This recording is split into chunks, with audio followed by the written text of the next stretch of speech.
The first thing she ever took from me was my sense of weight.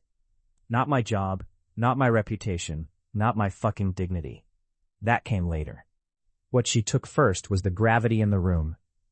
The part of me that used to know when I was crossing a line. She didn't push. She didn't correct. She didn't flinch. She just watched. That's what I didn't understand back then. I thought silence meant permission. I thought calm meant agreement. I thought the way she leaned back and listened while I talked, while I postured, meant I was doing something right. I mistook her stillness for submission, her eye contact for hunger. I told myself I was finally the one being wanted instead of tolerated. She said things that landed perfectly, that she liked my confidence, that I felt decisive, that it was hot when I didn't second-guess myself. She let me hear exactly what I needed to hear to stop checking myself. And once I stopped checking myself, once I started enjoying the sound of my own certainty, she started collecting it. I didn't see the trap because it didn't feel like one. It felt like control. It felt like power. It felt like I was finally getting something I deserved. By the time I realized she'd been letting me hang myself with my own words, the rope was already tight. And she was standing back, watching me choke, perfectly calm, like the outcome had been obvious all along. I didn't walk into it thinking I was going to dominate anyone. That's the lie people expect me to tell. The truth is uglier. I walked in wanting to feel chosen.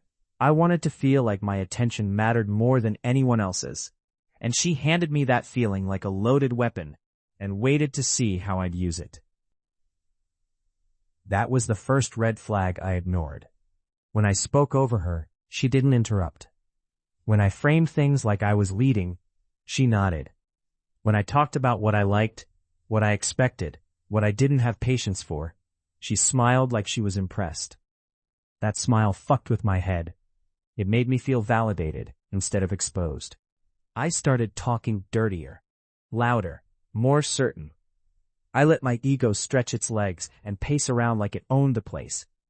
I said shit I should have paused on, shit that felt powerful coming out of my mouth. She didn't recoil. She didn't soften it. She let it land exactly as it was. Every time I checked in, "You good? You okay with this?" she'd answer calmly, too calmly, "I'm fine. I hear you. I like when you're confident." That word, confident, became my drug. I chased it. I started believing that hesitation was weakness and that certainty was attractive, no matter how it landed. And yeah, there were moments where something flickered in her eyes. Not fear, not discomfort, assessment. Like she was taking notes.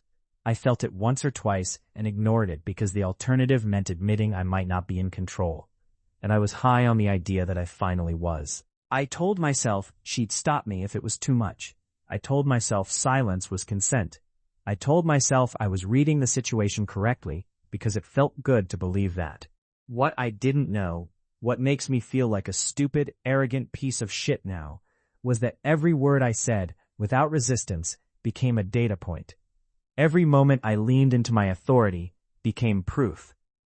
And she never had to push me. The erosion didn't happen all at once. It was slow and sneaky and wrapped in fucking questions.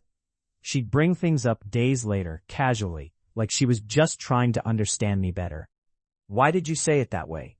What did you mean when you said you decide things?" Her tone was neutral, curious, never accusing. That neutrality made me defensive as hell. I started explaining myself, over-explaining. I heard my own voice getting sharper, more irritated, more self-justifying. And every time I pushed back, she'd tilt her head and ask why I was getting so intense. That question hit harder than any accusation. It made me sound unstable, even to myself. She remembered everything, every line I crossed, every moment I spoke like I was entitled to something. She'd repeat my words back to me later, stripped of the context I'd wrapped them in at the time. When I tried to add nuance, she'd just listen, calm, silent, logging it. I started apologizing for shit I didn't think I'd done wrong. Not because I believed I was guilty, but because I wanted the tension to stop. Because I wanted to feel like the confident guy again, instead of the asshole explaining himself. She'd say things like, "I just want to feel safe," or "I didn't realize that's how you see things," not accusations, observations. And suddenly I was the one reassuring her, the one backpedaling, the one trying to soften my edges after the fact. I didn't notice when my confidence turned into evidence. I didn't notice when my dirty talk started sounding like control, once it was replayed without tone. I didn't notice when my certainty started looking like arrogance because I was too busy trying to hold onto the image she'd helped me build. The fucked up part is that there were moments where I felt proud of how she listened, of how much space she gave me. I thought that meant trust. I thought that meant intimacy. What it actually meant was that she never interrupted me while I made myself indefensible. When it collapsed, it didn't explode. It aligned. Messages surfaced in quiet batches, screenshots without commentary, timelines that didn't need explanation. People didn't ask me what I meant. They just showed me what I'd said. I tried to explain tone, intent, context. I sounded desperate. Every word out of my mouth just confirmed the image that was already forming. The confidence she'd praised now looked aggressive. The certainty she'd encouraged looked reckless. And the worst part, the part that still makes my stomach drop, is that she didn't say a fucking word while it happened. She didn't defend herself. She didn't attack me. She didn't need to. She just let the story speak. And the story made me look like exactly what I'd been pretending not to be. Weeks later, people started realizing what she'd done. Quietly. Too late. Someone mentioned how calculated it all looked. How she'd let me dig the hole. How she'd waited until there was no way out before stepping aside. They said it like it was impressive, like it was strategic. By then, it didn't matter. My name was already reduced to a cautionary tale. I wasn't seen as manipulated. I was seen as a liability.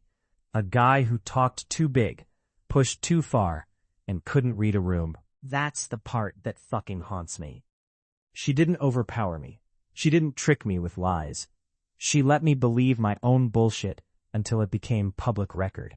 I still catch myself replaying moments, wondering where I could have stopped, where I could have shut the fuck up, where I could have asked harder questions instead of enjoying the sound of my own authority.